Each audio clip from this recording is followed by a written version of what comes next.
Welcome to the Game of Life podcast, where we bring you inspiring softball stories, insightful tips from coaches and players, and explore how the game transcends its boundaries to become a metaphor for life.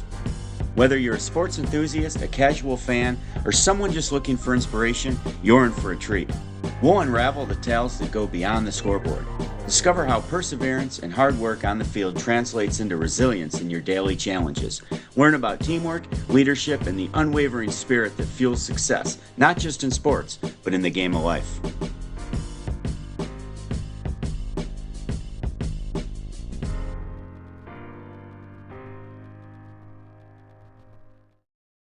Okay, this is excellent. We're starting season 2 with someone I've come in contact with quite a bit in the recent past. We have Edith Gallagher on. Edith, thanks for coming on. Oh, thanks for having me. I really appreciate it. Yeah, we're excited. When I saw you recently, I said, come on and we'll talk all things softball and see where it goes. So we're going to get rolling. Allie, fire away. Yeah, I guess if you want to start, just tell us, a little bit about the current position you're in, how you got there, and anything I guess you want people to know about you starting out. Wow. All right. Well, I'm the head softball coach at Mansfield University here in Pennsylvania, and I've been here over 30 years. And it's kind of like a funny thing. I interviewed here right out of college as an assistant field hockey and softball coach. And I came from Long Island. I went to school on Long Island, lived in Connecticut. And when I got home, my dad asked me, how the interview went. And it was one of my first interviews. And I said, it didn't go great. It was okay. There was a big committee. And he said, would you take it? And I said, no. And I was going to move into a teaching position in his school district.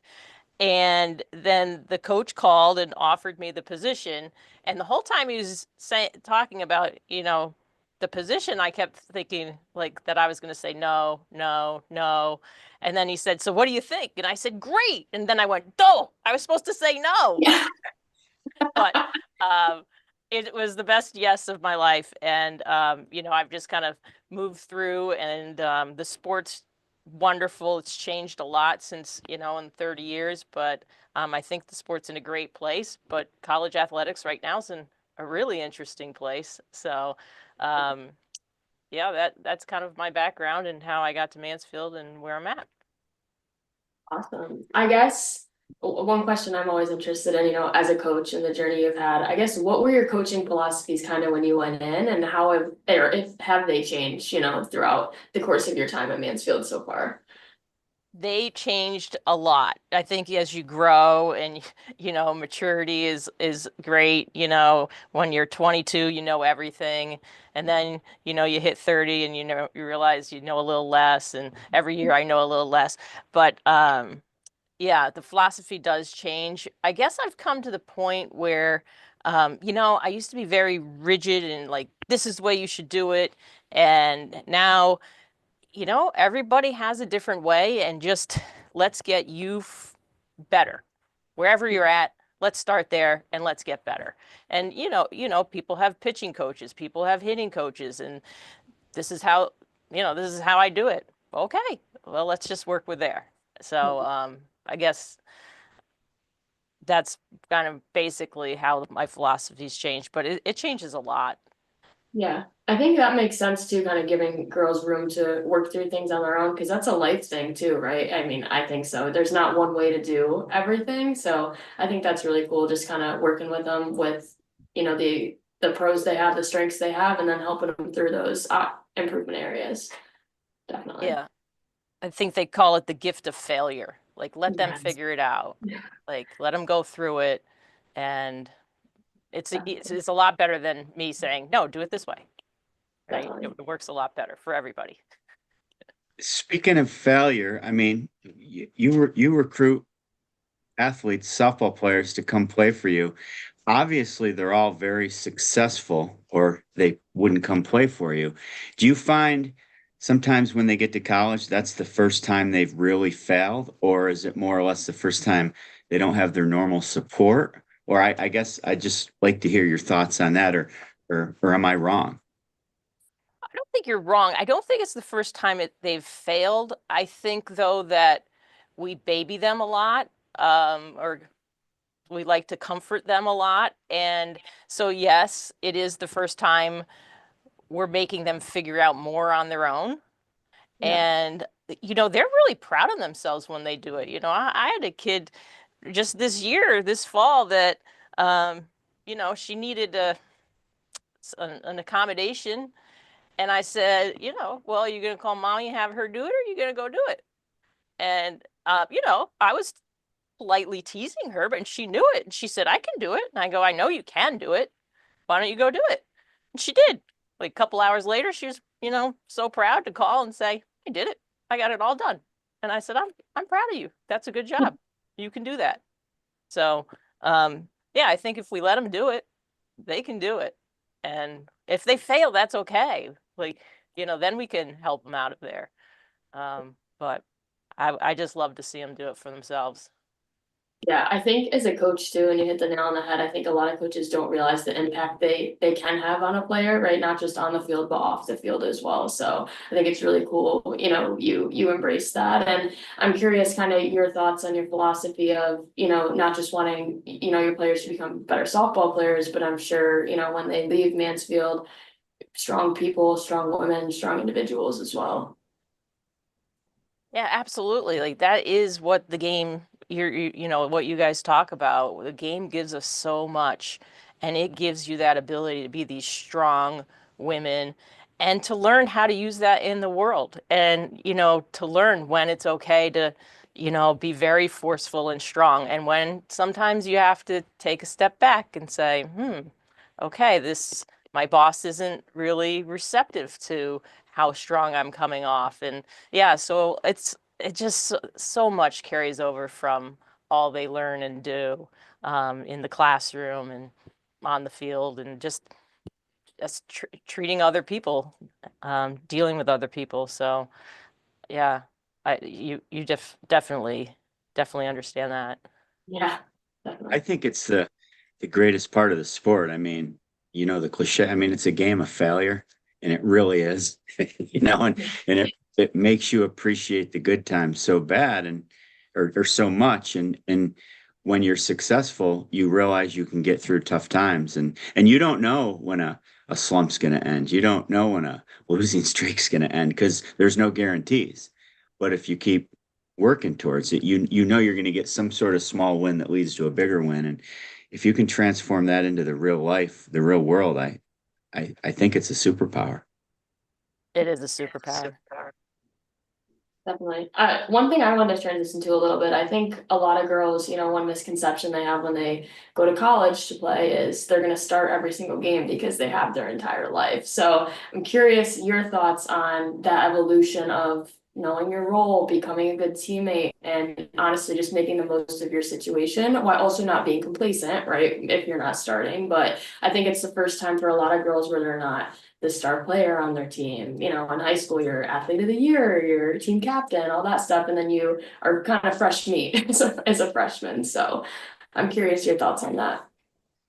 Well, we start right in the recruiting process. Like we're really honest with them about where we see them, and that just kind of what you're saying, like this is not summer ball. You don't pay and everybody's going to play.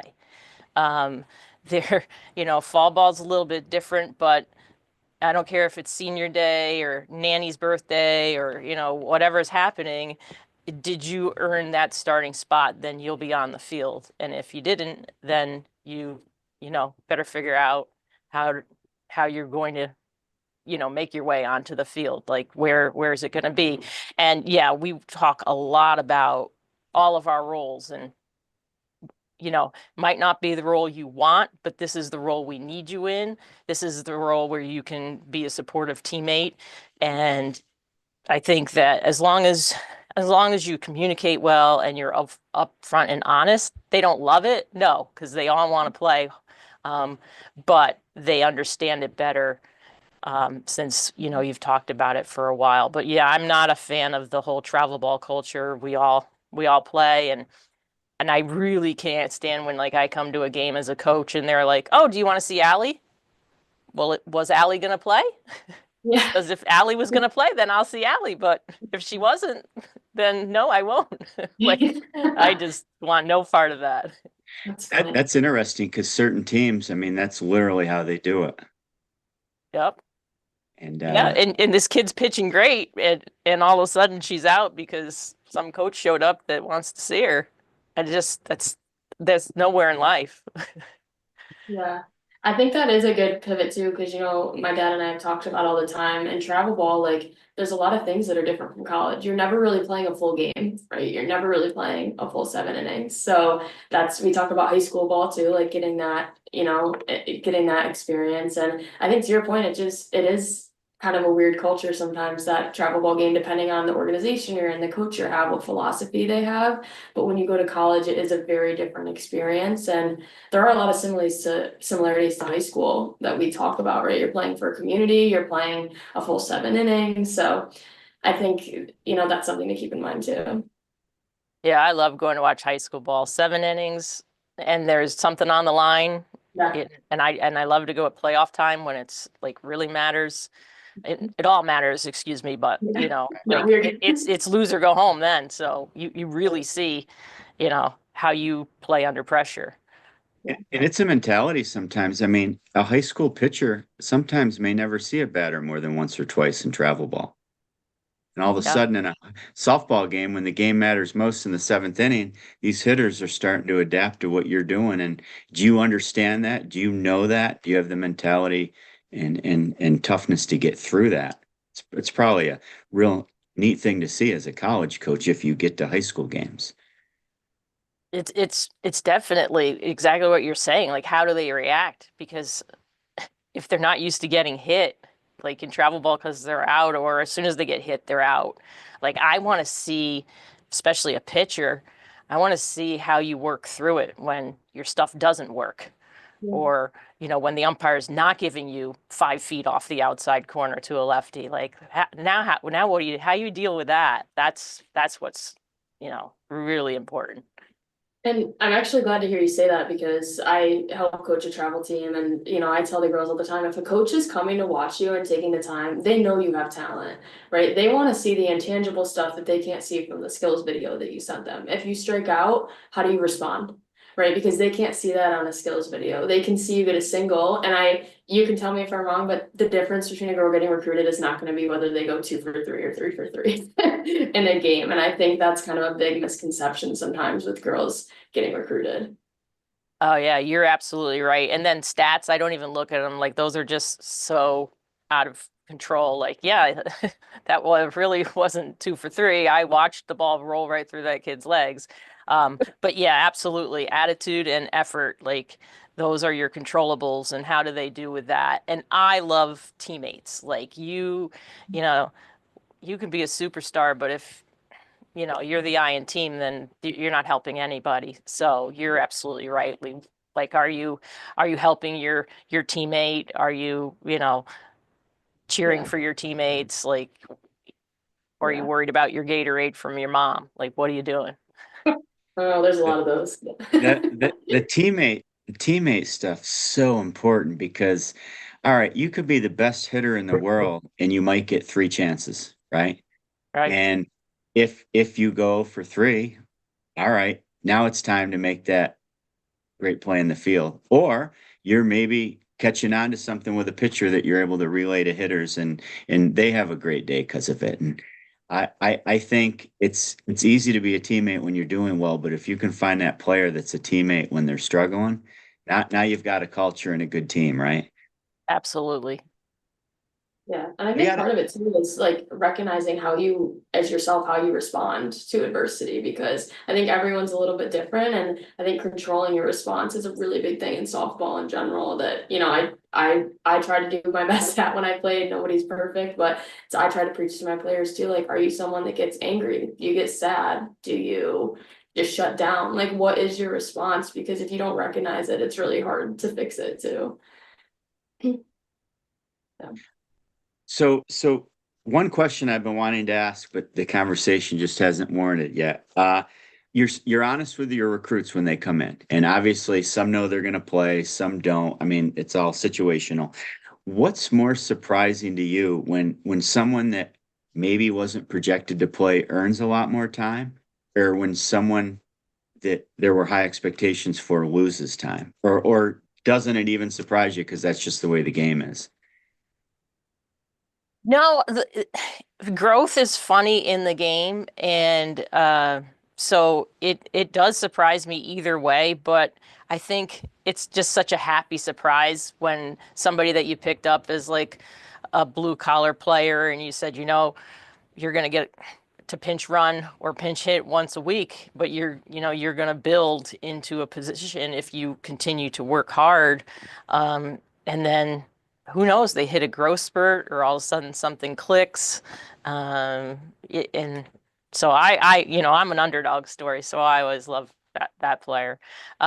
It's sad when you see somebody that has a lot of potential waste it. So that's just sad to me, that for some reason, it's not clicking for them. Um, and I kind of on that vein, I hate the transfer portal because that just gives them an excuse to move on and not work through your issues and not, struggle for a little bit and then figure it out and then come back. So, Feel like over time we're going to find that when most of the people that transfer, I can't speak for everybody, there's always reasons. Their problems probably follow them to the next place. I I would don't agree. think I don't think it's miraculously better. Yeah. And there are legitimate reasons to transfer. Yes. A typical one that I feel is very legitimate, a big change of major. You come here for graphic design. We're one of the very few schools with that. And all of a sudden, you're in year two and you realize this is not the best fit for you, graphic design, and you change your major. Absolutely. That's a legitimate transfer situation where you're making an adult decision. Um, it's the ones that it just got hard and they don't want to push or they don't like their playing time all of a sudden. There's a million reasons, but um, sometimes just let them go through it one more year and they would get through that hard and then uh, realize that that really was a good place for them. You I want to talk sticking with rules, and it's not the transfer portal, but how is that going to change the game in your opinion now that you could go to a junior college for 2 years and then move on towards a regular college career? Yeah, the game, there's so many changes in the game right now are I would have never predicted ever. I mean, if you had told me that, I would have been like, where'd you get that off? A Captain Crunch box? Like, come on. Yeah. Like that's not a rule. Yeah. Um, Maybe it will be a good thing for the game. For some students, it will be a good thing because they'll have growth. We have tremendous junior colleges in this area for softball, so that's great. Um, I just It's a little bit tough because we just got through all the COVID 6 years and extra years, and so recruiting wise now, like if you recruit a freshman and all of a sudden this kid comes in and has 4 more years, I don't know. It's interesting that and the money aspect of it. That's at the higher levels, but in the men's sports, that's kind of crazy to me that a quarterback just got $3 million to transfer, and Yeah. um, and betting. Those are the three big things coming: eligibility, the NIL, and betting. It's It's also the betting's a culture across the board. I mean, I teach high school students, and I can't tell you the number of them that want to talk sports gambling all the time with me. And they've all won, which I know they're all lying to me because those industries aren't built on winners. But it's amazing. And if you have so many people doing it, I don't even know how it's going to change everything moving forward. But you did hit the nail on the head with those three topics, and we'll have to have you back in a couple of years to see how it plays out, right? Yeah, and I hope we're just thrilled at how everything went. It could happen. definitely. I guess, we have a lot of girls who listen to this podcast too, have the goal of playing in college one day. So I guess broad question, and then we can narrow it down. Let's say, I'm a freshman and I love softball and I really want to play in college. What, from your perspective, could I be doing, to get to that level? Well, I think a lot of people say they want to do that, and then their actions don't support what they're doing. So, like I would start to, say to you, okay, this is what you want to do. Then what are you going to do to get there? Like, what are you willing to do? Are you willing to go to the gym? Are you willing, most of them strength train now. Can you afford private coaches? It doesn't matter if you can't. Are you going to put in the time? Are you going to buy a tee and a net, or you're whatever it is that you're going to do? You've got to start committing more towards softball as a freshman. And the other thing I always say is just be realistic. Like you can play, sure, you can play in a college, um, but are you going to play D1 on a full ride? I don't know. That's going to be a lot of work, and you actually have to have some natural talent. You have to be athletic. Um, and the other thing is, start really thinking as a freshman. And I just said this to this group at the clinic yesterday. Think about, what type of environments you are happy in. Like when you visit the city with your family, does that make you happy? Or when you come home to the country, you're like, oh, thank goodness we're home. And do you like big, big rooms, or do you like small rooms? And, how are you really good in person? So I have students that love to be online. And that's, their favorite class is they'll take an online classes if it's available. Another one won't. So just start to really get to know yourself as a freshman. Like, what am I willing to commit? What are my general characteristics? And then from there, you can pick your schools. You wanted to be close to home at a D1. Well, there were 5 schools for you. Um, if you want a city, whatever, just really start to know yourself and commit, and you can do it. Definitely. And it always kind of surprises me too when you get sophomores and juniors who you ask if they want to play and they're kind of like, maybe. And I'm kind of like, okay, well, if you're at this stage in your career, it's got to be a hell yeah. Excuse my language, but it's got to be a hell yeah, not a maybe by the time you're a junior. So I think it's good to hear you say that. If you want to play in college, you have to love it. I always say that because it is so much time, but. Like for me, it was never work. It was just softball. Like that was fun for me. So kind of has to be an escape for you too, and something that's a positive in your mind. Not, oh my gosh, I have to go to softball practice today. It's I get to go to softball practice today. And I think, that flip in your mind is so big if you're gonna play in college. Absolutely. That's a great one. Yeah. We Sally and her older sister played on a travel team where you didn't really practice much in the summer, and that has its downsides, of course. But it's a team, it was a destination team where you had kids coming from all over. And I remember them both bugging me all the time to go hit, to go pitch, to go get a workout, and to go field ground balls. And if you're really serious about playing in college, you shouldn't be waiting for your travel coach to hold a 5 hour practice on a Sunday, or your high school coach to have an open gym once a week. You should, when those coaches talk to you, you should have said you've done A, B, or C during the week. And when you said their actions don't really speak to what they're planning on doing, I think that's where the disappointment sets in, right? And the excuses set in. Right. Yeah. The blame. We started open gym Saturday, and I don't want the multi-sport athletes to come. I want them to rest. They're working hard enough. Uh, some of the girls come because they like the energy. Some don't because they're tired from a 5 hour Sunday practice. And I just find all the different dynamics. It's supposed to be a fun place to be with your teammates, right? Not I have to. And I think that's hard. And I want to ask one specific question, piggybacking that.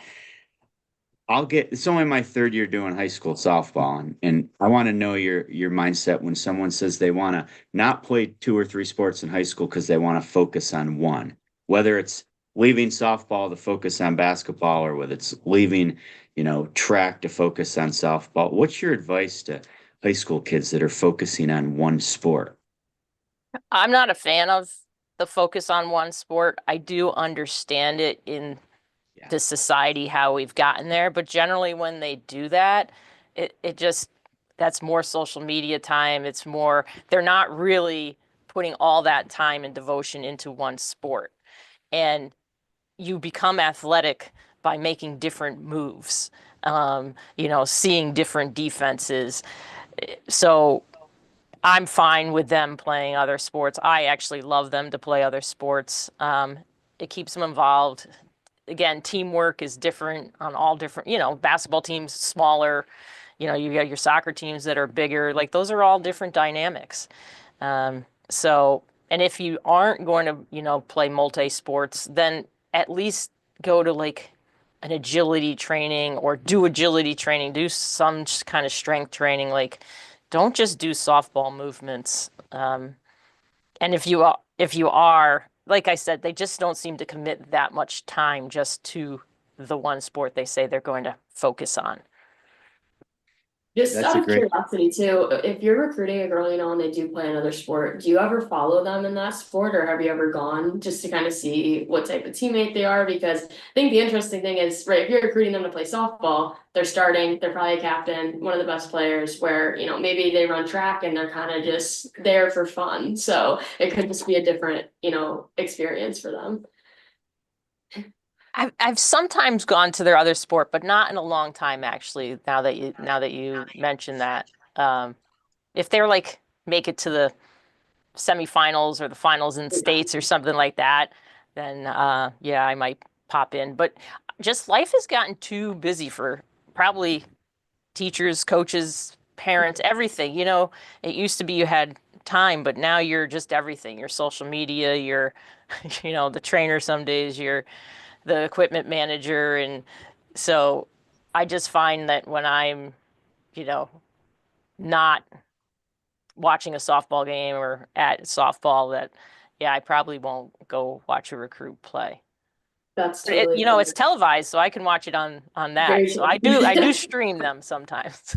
Yeah, and I guess too, coaching, the amount of time that you have, I guess, what are some of the biggest differences you've seen in, your athletes, whether it be mental approach wise, work ethic wise? Like, I'm just curious, kind of generationally too, if you've seen any big changes or trends kind of start to happen. Well, they're definitely stronger. Because there are more high schools out there doing some strength training, doing some agility, sprinting, excuse me, form running. So that's been a big difference. The most of the difference has been in like the hitting side. Those are huge changes in hitting. Um, the mental side of it, I wish they would work more on. I think that's like a really forgotten side. We talk about mental health, but there's so many great books out there to help you through slumps, or to young girl yesterday asking about negative self-talk. Well, geez, there's so, I mean, and if you don't read, that's fine. There's so many podcasts like this. You can do those. Just pull it up. There's a zillion of them.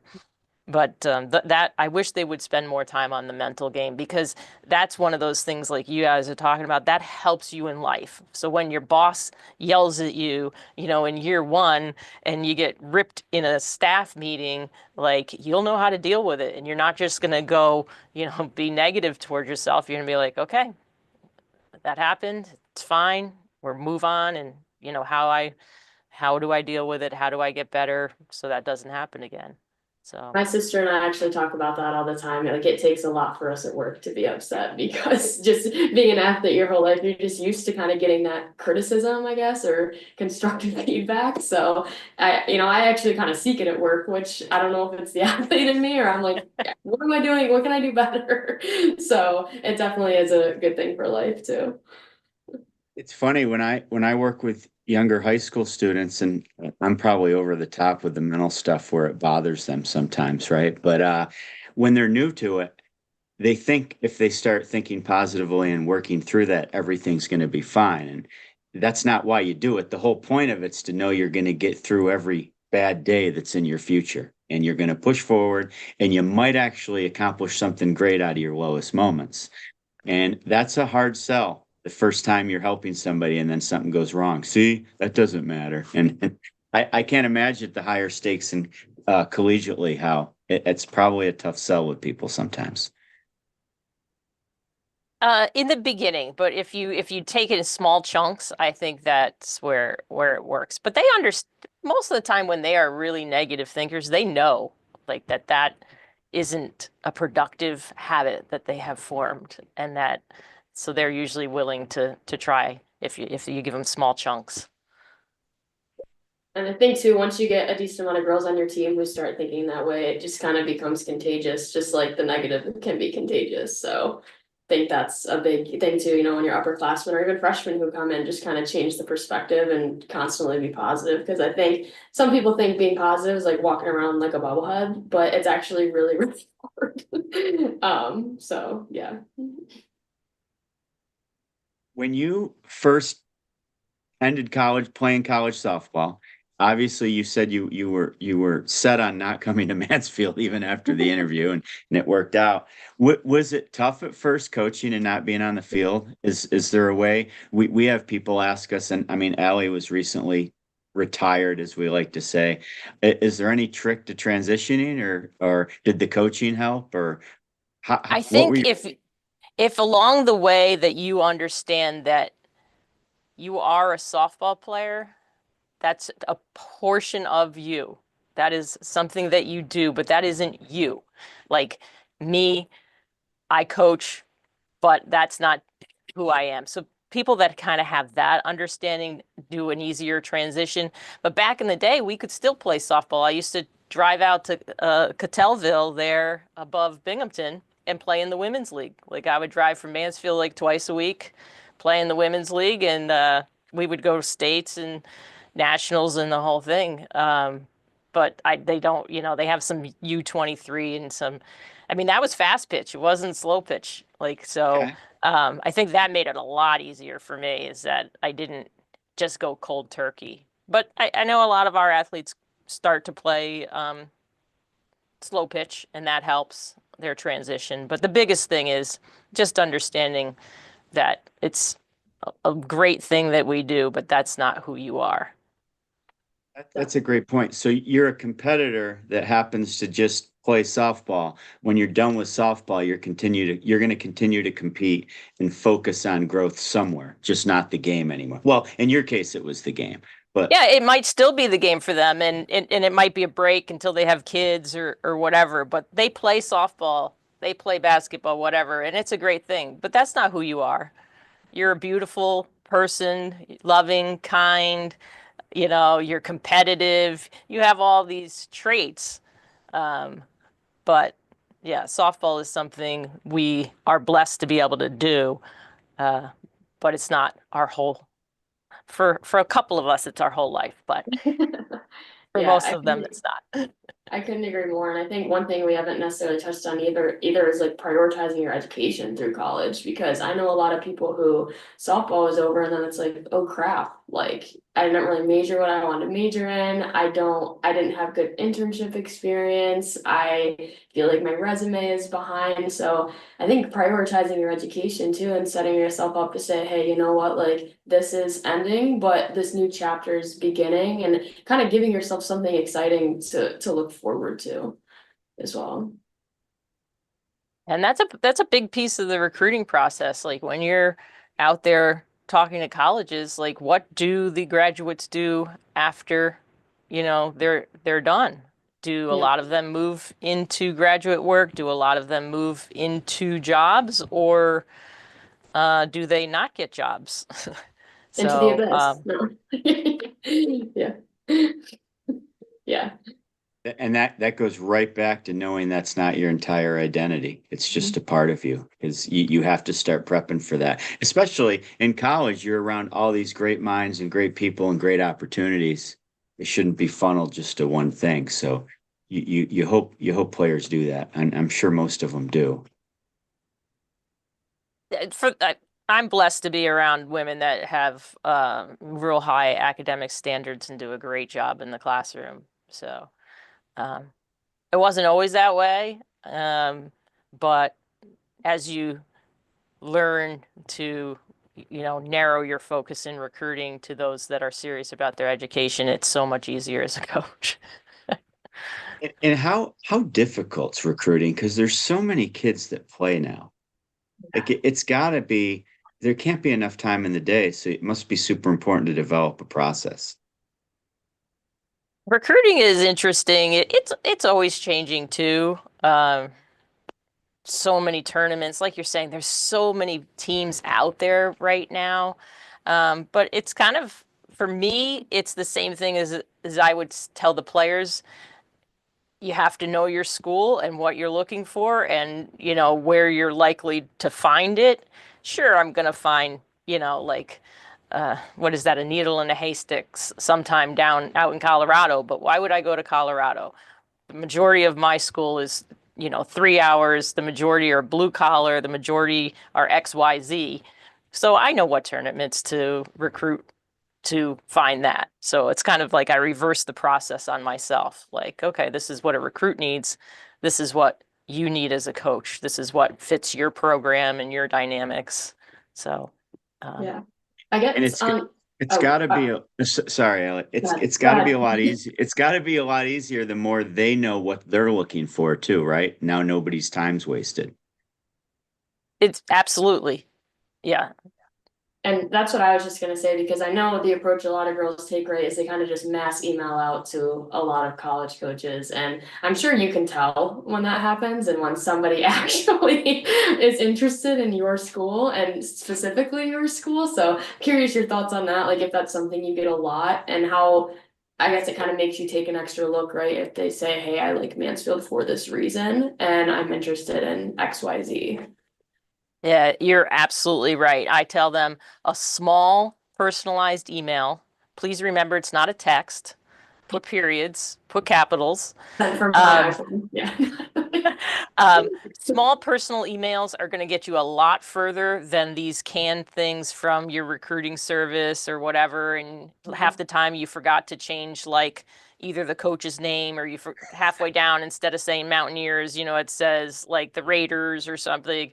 So yeah, those are just for me. I honestly just delete them, put them in trash. I don't have time for that because you're going to get, I mean, easily probably 50 a day on recruiting emails. So, but exactly what you said, you just put one's personal detail, like why you're interested in the school, just one thing, or it's the major they have, or you love the beautiful mountains or whatever. They have a turf and you want to play on turf. Yeah. Just tell them something and then Anything. much better. Yeah, definitely. Well, I know your season starts soon, and we're wishing you the best of luck. Is that a live view behind you right now of your field? It's not a live view behind me, but there actually isn't snow on it, so Really? no, Might no, be a little hard. it is frozen. Yeah. Awesome. Well, Edith, thanks so much for coming on, and I know we're fans. We'll be following you along, and I know it's a busy time of year for you, so we appreciate you taking a few minutes of it to come on.